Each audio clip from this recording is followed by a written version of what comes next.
I'm Steve from Backridge Tough. And whether you just got yourself a brand new saw or you've been sawing in the woods for years, it's important to understand the roughly 25 different major components of your saw, how it's put together, and what they do. So today I'm going to give you an overview of those pieces of your saw so that way if something breaks down, you know what to say to your dealer, or you can look up the part by yourself. Alright, so let's get started.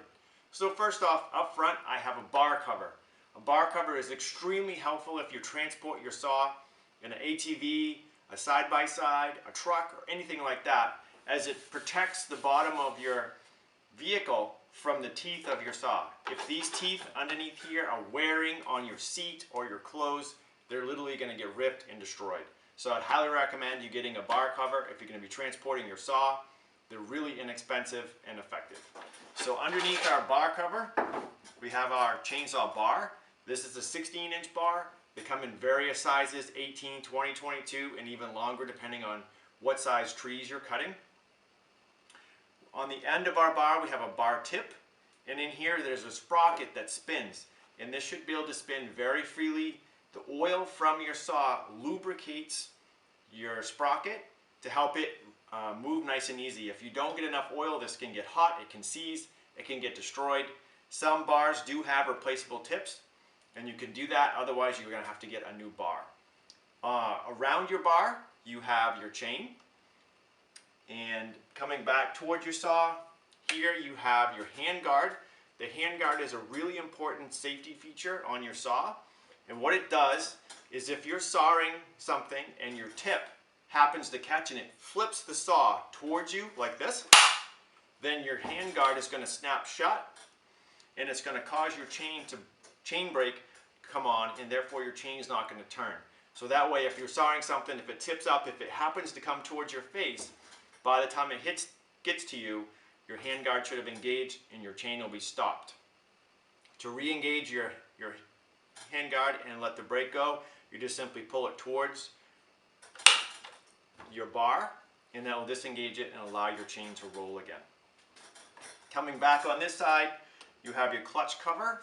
Underneath here is your centrifugal clutch, just like on a go-kart, that as you rev your engine, it spins out some shoes and engages the sprocket and causes your chain to turn. Inside my case here, right down inside here, is my chain adjustment screw. As I turn it one way, it makes the chain tighter. As I turn it another way, it makes the chain looser. You don't want your chain to be too tight, but you don't want your chain to be hanging off of your bar. You should be able to just pull it down a little bit. It should still spin freely, but you don't want it hanging, so that way if you do have to cut in some kind of awkward position, your chain's not going to come flying off of your bar.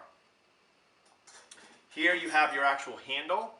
If you do use your saw in a lot of cold conditions, where it's say below 10 degrees, you may want to get yourself a heated handlebar. If you do have one, there's usually a switch either on the bar or back by your on-off switch for your saw itself. Up top here, we have our cylinder cover. This helps protect our engine and carburetor, air cleaner, all that kind of stuff from debris, sticks and stuff getting in there and causing some problems. Back towards the rear of the saw, we actually have our rear hand guard. Now, believe it or not, this looks like just a piece of the tank, but it's actually extended out so that way when your hand is here, if your chain were to come off and flip back, or if it was to catch some sticks or something and come back, this guard actually protects your hand so that way things flipping up don't hit your hand. Here we have a throttle lock and then our throttle itself. The throttle lock prevents you from just grabbing your saw by accident, pulling the throttle and automatically making your chain go where it's going to actually hurt something. So you can't do that. You have to actually have the lock down before you can engage the trigger.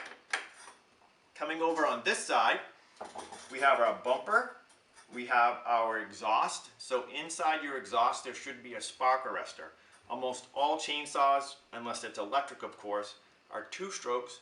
Two strokes don't burn quite as clean as a four-stroke engine, and therefore it's required that you have a spark arrestor in your exhaust, so that way you reduce the chance of actually starting a forest fire.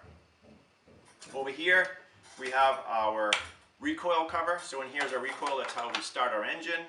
It's basically a big spring that pulls your recoil back in as you start it. Up front we have our oil tank. So we put our oil in, which lubricates our chain. back here we have our gas tank. Underneath your saw, at least on my Husqvarna, down in here we have an oil adjustment screw.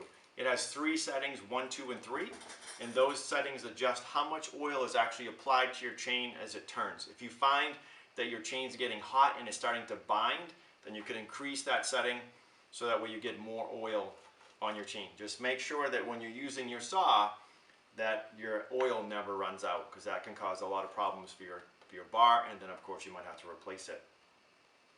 And then on the very back, on my Husqvarna, we have an on-off switch, and we have a pull choke that pulls out like this, and after it gets started, it'll simply go back in. If you want to shut your engine off, you push your kill switch back down. Those are the 25 major parts of your saw. I hope this gives you a better understanding of how your saw is put together, what certain pieces do, like your hand guard. Until next time, be safe, keep your saw sharp, and thanks again for choosing Back Ridge Tough.